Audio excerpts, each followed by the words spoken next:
evening mga boss. This is Kim of KMJL Surplus Trading. And tonight mga boss, yung bagong unit na i-share and i-feature ko sa inyo is isang DA17V automatic 4x4 Tiptronic straight seat non-turbo power window and power mirror. So tapusin nyo po yung video mga boss para malaman nyo po yung kabuuan details and price ng ating unit. At sa mga bago pa lang po sa ating YouTube channel, please like, subscribe, and click the notification bell para lagi po tayong updated sa ating mga panibagong video upload. So ayun mga bossing, bago ko pong umpisahan yung video natin, gusto ko lang pong i-shoutout and pasalamatan si Sir Marlon Diego of Quezon City. Siya po yung owner ng unit na ito. And yun, maraming salamat po sir sa pagtitiwala nyo po dito sa amin sa KMJL Surplus Trading. So yung unit niya po mga boss is isang DA17V automatic 4x4 Tiptronic straight seat, non-turbo po siya, and power window and power mirror. So isa-isahin natin mga boss kung ano-ano yung mga accessories na pina-add ni sir, and para malaman din po natin kung magkano po yung inabot ng ganitong setup. So una-una mga bossing, meron po silang pinalagay na 14 inches rims and tires. So ito po yung pinili po nilang design. Ayan, napakaganda. And yun, brand new rims, brand new tires, and syempre kasama na po yung lug nuts dyan. So yung kahit na wala siyang masyadong mga palamuti or accessories sa kanyang panlabas mga bossing, basta po naka-mugs talaga or kumbaga nakasapatos, napakaganda talaga tingnan ng unit. So kung ako papipiliin between madaming accessories pero naka steel rims lang po siya, bali po yung ibig sabihin ng steel rims is ganito, yung kanyang original galing Japan. Yun, mas panalo pa rin talaga yung walang accessories pero naka-mugs. Pero depende pa rin po yun sa gusto ng ating mga kliyente.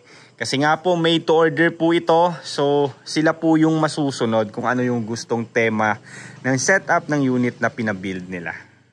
And meron din po siyang pinalagay na fog lamp. So yung fog lamp po natin mga bossing is LED na po din yan.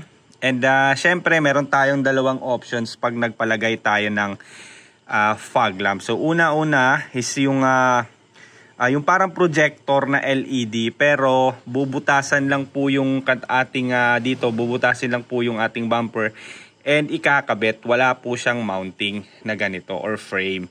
But this time mga bossing, meron po siyang frame. Syempre, yung frame po niya is ginaya po sa design ng mga 17W na mga fog lamp. So, made of fiber po ito mga bossing, and yun, flat black po yung pinili nating kulay. So, mas maganda po ito, but yun, mas pricey nga lang kumpara dun sa direct to the bumper na fog lamp. So, ganito po yung itsura talaga ng isang DA17V. Mapa-basic setup pa po yan or loaded. Siyempre, walang pinagkaiba mga bossing. Ganyan po yung kanyang bumper. Bukod lamang po dyan sa pinadagdag na fog lamp and fog lamp frame. But still, pareha po sila ng bumper. Ito po yung kanyang headlights. So syempre yung headlights niya, isa dito yung high and low, tapos signal light and park light. And yun, kung mapapansin nyo mga bossing, wala na po siyang fender light dyan sa kanyang fender, kasi nga yung design ng headlight ng mga DA17W is meron na po siyang pa-curve dito. Ayan, kung makita nyo. So nakikita na po siya dito, no need na po siya ng fender light. So andito po sa loob yung kanyang mga horn or busina. And kung nagtataka kayo kung ano yung purpose nito, ito po yung nakalagay dito sa loob yung ambient sensor. So para po yan sa hangin mga bossing. So yung iba naman, sinasabi pare-parehas lang daw yung 17V and 17W sa forma. So para po may basehan po kayo mga bossing, para po hindi kayo malito, ito po yung kabuang itsura ng DA17V. Mapa straight seat pa yan or semi-wagon mga bossing, ganyan na ganyan po yan. And yung ating 64V naman is ganito. So magkaiba sila ng headlight, magkaiba sila ng bumper, although meron silang similarities ng mga design ng bumper, but yun, yung bumper ng 64V is hindi pwede sa hindi pwede sa 17V, and yung bumper naman ng 17V is hindi pwede dyan sa DA64V. Lalong lalo na yung headlight, hindi po sila pwedeng ipagpalit. But yung pinagkaiba naman ni 64V kay 64W, yung bumper and hood po ng 64W is pwede po nating ikabit dito sa 64V. Syempre pati na din po yung headlights niya. Kahit na mapasamurai pa yan or 3 layers mga bossing, pwede po siya ikabit dito. But 64V, 64W to 17V, hindi po siya pwede. So ngayon dito tayo sa 17V mga bossing. Yung 17V naman na headlight, bumpers and hood is pwede po siyang ikabit sa mga 17W mga bossing, and yung headlight naman ng 17W, hood, fender and bumpers pwede rin po ikabit dito sa 17V. Pero hindi po namin yun ginagawa kasi napakahirap hanapin po ng mga bumpers and headlights ng ng 17W. But never namin talaga ino-offer. But for idea lang mga bossing, pwede po silang ikabit. So dito naman tayo mga boss sa ating setup ng wrap around tint. So yung tint po natin mga bossing is 3M po ito.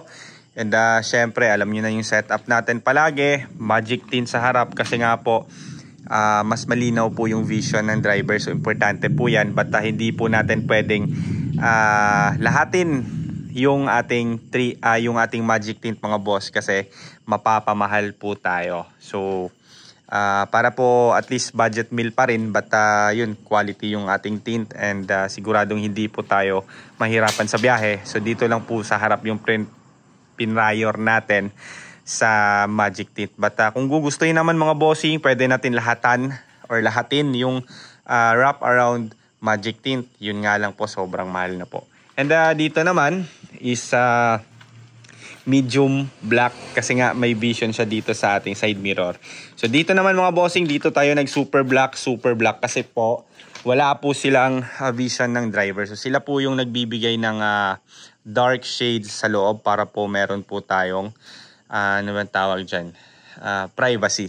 And dito naman mga bossing, syempre medium tint pa rin dito, medium black kasi nga vision po ito ng ating center mirror. So dito naman tayo sa interior mga bossing, pakita ko lang, ito po yung kanyang door pads ng power window.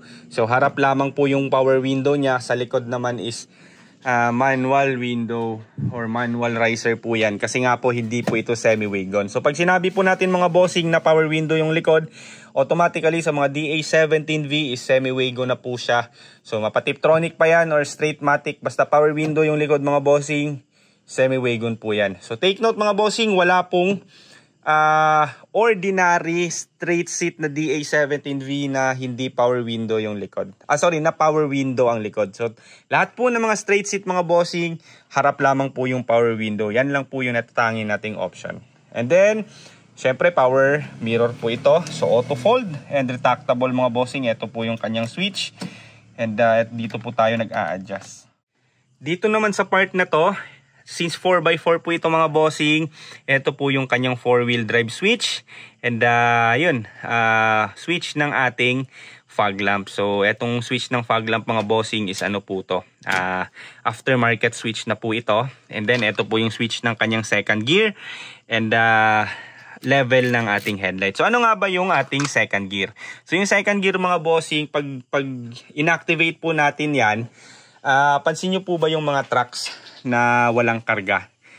Instead na magpe-primera sila, diretso na sila ng segunda or second gear kasi nga magaan yung karga and kaya naman patakbuhin diretso nang nag-i-start ng second gear or segunda. So in that way mga bossing, makakatipid po tayo ng gas, mas lalo po siyang titipid, and hindi po bugbog yung makina kasi hindi na po siya dadaan ng first gear or primera kahit na po mag full brake tayo. So take note mga bossing, hindi po lahat ng 17V is merong second gear. So meron po siyang upholstery, upuan lamang po yung in-avail nila. So yung kulay niya po mga bossing is dark gray and light beige. Actually, di ko lang sigurado kung dark gray to, pero yung pagka-gray niya kasi is parang bluish. So design is honeycomb. And yun, meron po siyang brand new mattings pero hindi pa po natin kinabit para po pagdating ng Luzon. Kasi i-deliver natin to door ng Luzon sa Quezon City. So pagkadating natin ng Quezon City, ito na po yung ikakabit natin para at least hindi po sila madumihan. And brand new pa rin pagdating ng Luzon. So dito naman mga bossing, meron po silang pinalagay na, ang tawag dyan, water temperature gauge. So pakita lang natin. So yan po yung ginagamit namin na water temperature gauge mga bossing. So alam nyo na kung bakit hindi po kami gumagamit ng mga ano bang tawag dyan, yung digital. So ito mga bossing, for us ito po yung pinaka best. And never pa po itong pumalya sa amin, never pa po kami pinahiya. And syempre mas mura din. So kinagandahan nito mga bossing is direct po ito sa sender niya. So talagang accurate po yung kanyang temperature. So aside from that mga bossing, meron po silang pinalagay na touchscreen stereo with backing camera or reverse camera. So ayan, pakita ko lang mga bossing. Pag i-reverse natin, automatically meron po siyang view. And syempre meron po siyang guide sa likod. So yan po yung unit na nakapark sa kanyang likod. And meron po siyang dash camera. So yung dash camera niya mga bossing, dalawa po yung kanyang camera, dito sa harap and dito din sa likod. So medyo blurred lang po dito sa camera natin. And syempre kinagandahan nito mga bossing is pagka ni-reverse natin dito, lalabas yung camera and syempre lalabas din po dito yung camera. And ayun na nga mga boss, lahat po ng ating unit dito na DA17V, mapa manual, Tiptronic or straight seat pa yan, mapa 4x2 or 4x4, converted po yung ating yung ating shifter. So wala po kaming nakikitang reason kung bakit hindi po sila i-convert, kasi sa totoo lang mga bossing, hindi naman ganun kahirap gawin yung pagko-convert ng shifter. So I don't know sa ibang builder bakit hindi sila nagko-convert, but sigurado naman meron din silang mga purpose and reason kung bakit hindi nila kino-convert. But dito sa atin mga bossing, sa KMJL Surplus Trading, lahat po ng mga DA17 natin, lahat ng variant mga bossing, even the Spasha, the Stingray, converted po yung ating shifter. So syempre yung conversion naman ng ating steering is converted po using secondary gearbox. Hindi po tayo gumagamit ng kung ano-anong mga pamamaraan ng conversion, like yung brand new rack and mga di ko alam yung mga okay na tinatawag nila. Wala po tayo ibang pamamaraan mga bossing, but secondary gearbox lang po yung gamit natin. Tested na po yan mga bossing from panahon pa ng mga Honda Fit, Toyota BB, Nissan March. Ayan, lahat po yan mga bossing ginagamitan ng secondary gearbox.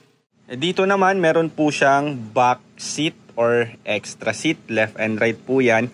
So aside from pwede po itong upuan ng mga bata, syempre nagbibigay din po ito ng extra capacity kasi, or dagdag capacity. Syempre double purpose po ito mga bossing, pwede po siyang lagyan ng kahit anong gamit or extra storage na rin kumbaga. So mga coolants, mga tools, or any gamit para hindi po makalat yung ating loob. So ayan, yan po yung purpose niya. Dito naman sa camera mga boss, ito po yung camera ng dashcam and camera po ng ating reverse camera. So taillights mga bossing ng 17V is parehas lamang po ng mga 64V. So salpak po yung 64 and 17, parehas na parehas po. So presyo tayo agad mga bossing. Yung kabuang setup po ng ganitong unit, isang DA17V automatic 4x4 Tiptronic non-turbo, straight seat power window and power mirror. Umabot po siya ng 350,000 pesos. Kasama na po lahat-lahat ng mga accessories. But bukod pa po doon yung ating door-to-door delivery. So sa door-to-door delivery naman mga bossing, nagdedepende po yan kung saang exact location po natin sa Luzon or sa Visayas.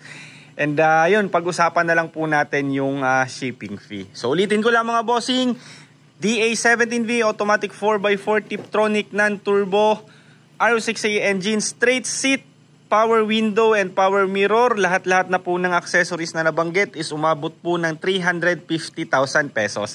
So pansin nyo po mga bossing, halos po mga bagong vlogs natin, kung familiar po kayo sa mga presyohan ng mga unit dati, unti-unti pong tumataas yung presyohan talaga ng DA17V, which is yun din po yung isa sa reason bakit po kaunti na lang yung mga supply ng DA17V kasi nga mahirap na pong humanap ng unit ngayon. And aside from that, yung mga customs nagtataas, yung presyo ng container. Kaya po wala po kaming choice mga bossing kung hindi magtaas din. So from 350,000 mga bossing, kung ikukumpara po natin sa mga ibang nagbebenta na nakikita nyo, syempre pasok na pasok pa rin po itong 350,000 setup natin na 4x4 Tiptronic, and meron na po siyang mga accessories. So ayun lamang mga bossing. So ayun mga bossing, sa mga gusto pong magpa-quotate, mag-enquire, message lang po kayo sa ating official Facebook page na KMJL Surplus Trading. And pwede din po kayo rumekta sa aking personal account, yung nakikita nyo sa screen, Kim Luis Busalia, and also to my partner na si Kitty Cat G. And yun, pwede po kayong tumawag sa aking smart number 0999-880-2420. And maraming salamat po mga bossing sa patuloy nyo pong pagsosuporta sa KMJL Surplus Trading. Maraming salamat po, and see you po sa ating next vlog.